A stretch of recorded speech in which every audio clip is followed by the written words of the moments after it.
Hello, this is Norman. We're ready to continue our look at Psalm 119. And if you're feeling heavy-hearted and a little bit down, then hopefully today's study will be an encouragement to you because it's talking about that little bit of depression and heaviness that we all feel time to time. Let's go ahead and we'll start with verse 25 to verse 32.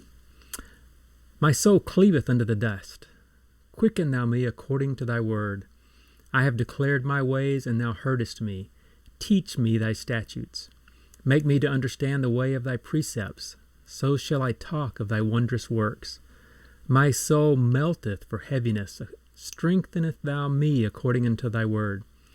Remove from me the way of lying, and grant me thy law graciously. I have chosen the way of truth. Thy judgments have I laid before me.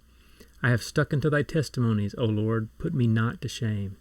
I will run the way of thy commandments when thou shalt enlarge my heart.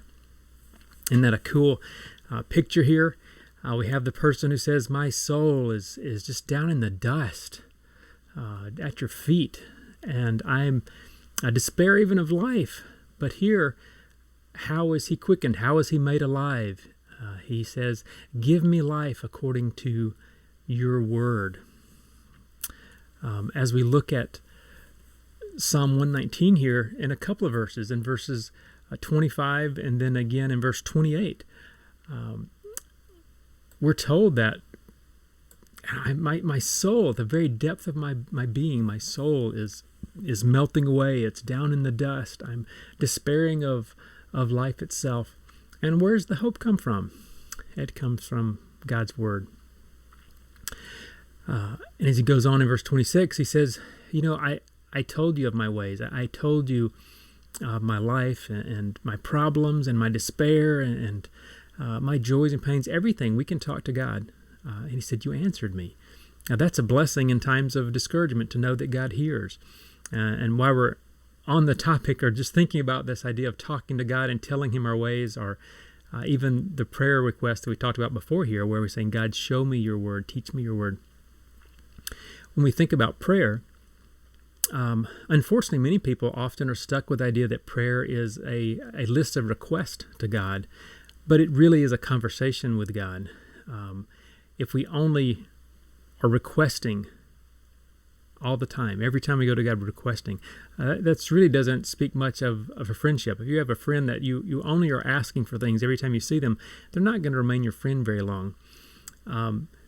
So the conversation from our side should be more of a conversation. Yes, we do have times when we say, God, you are the only help and the only hope that I have. But we also have times when we just say, God, this was how my day went. I mean, he already knows. We know that. But part of our relationship with him is an ongoing communication, an ongoing conversation about our life and the joys and the fears and the hopes that we have. So we tell God about our life and our day, our fears, our worries, our concerns, and we know that he does answer us. And he's given us many of the answers that we seek are in his word, and we just haven't put enough time in, enough effort in to really find his answers. And that's why this verse 26 ends with, teach me. God, teach me your statutes. Teach me your law. Teach me your word. Help me to understand it. Verse 27 says, make me understand the way of your precepts. Help me to understand, God, what you have to say. I don't want to just read it and say, well, yeah, I've read it. I know what it says. I want to really understand it. And then we go on and can meditate on it. We can think about it. We can think deeply about it. What does this mean in my life today, in the world today? How does this help me to grow and become more like Christ? How does this help me in my relationship with my spouse, with my children, with my coworkers? God has things to say that speak deeply to all these issues. And we can meditate deeply on his works, his word, and the hope that he gives us. So then we go on in verse 28, it goes back to the soul that's melting with sorrow and beaten down. And where does our strength come from when we're at our weakest? When we're the most concerned, the most worried, the most fearful and afraid, where does our strength come from? Well, it comes from God's word. We have hope because of what God said, not because of the world around us. If you're looking for help and hope out in the world, on TV, in a magazine, the self-help section at your local bookstore, on Amazon, you're not going to find a lot there because The people who write those things, who produce those things, are just like you. They have no idea what tomorrow is going to bring. Now, let that sink in. Right now, in the world today, a lot of people are fearful and afraid, and it's really kind of interesting. If we understand what the Bible tells us, we always know, I have no idea what's going to happen tomorrow. Never.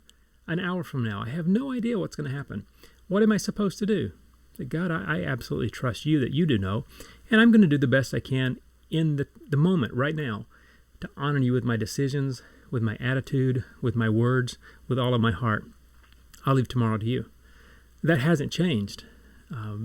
Many people, for the first time maybe in their life, feel uncertain about tomorrow and about next year.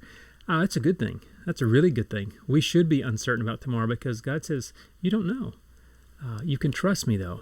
And the fact that we are uncertain should drive us to Him. So when we look at here in verse 28 and say, well, I just don't know. I'm afraid. I'm fearful. I'm sad. Where did the answer come from? It comes from God and His Word. He is the one that's able to strengthen us as we understand that God is working all of history together for a purpose. We can be encouraged and we can know that tomorrow is in His hands, and I don't know what that's going to look like, but I know that God is going to come out well on the other side, and I'm going to be better prepared for eternity on the other side. We understand that, then we can move on to verse 29. It says, put false ways far away from me. Help me not to lie, to cheat, to steal. Help me to live a true life, an honest life, and teach me. Again, we have that repeated prayer. Teach me your law. Teach me your word. Teach me your will. Why do we say that? There's a logical flow here. Look at verse 30. I have chosen the way of faithfulness. I have chosen your path, God. I've already made that decision. God, I'm following you. I'm trusting you for tomorrow. And every time when tomorrow comes and it's new things, maybe they're good, maybe they're bad, maybe they're unexpected, maybe I kind of thought it was going that direction, I can still say, God, I've chosen today to follow you.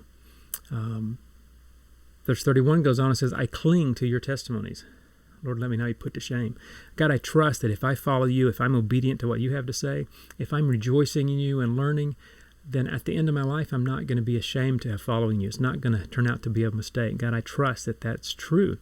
Because of that, I can get all the way to the end of this section and say, I will run in the way of your commandments when you enlarge my heart.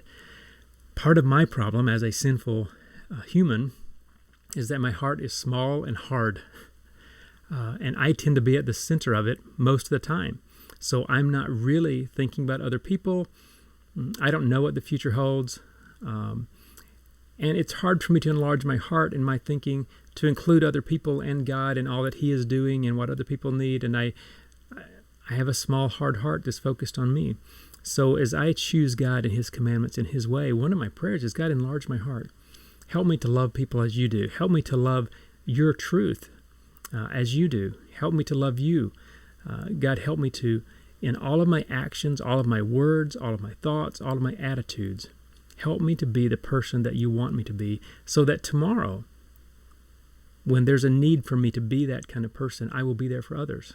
I will be able to be a man standing on the solid rock of Christ, unshaken, unmovable, who is able to help and point people toward the God who loves them and is giving them an opportunity to look to Him. Hope you have a great day. Thanks for joining us. See you tomorrow.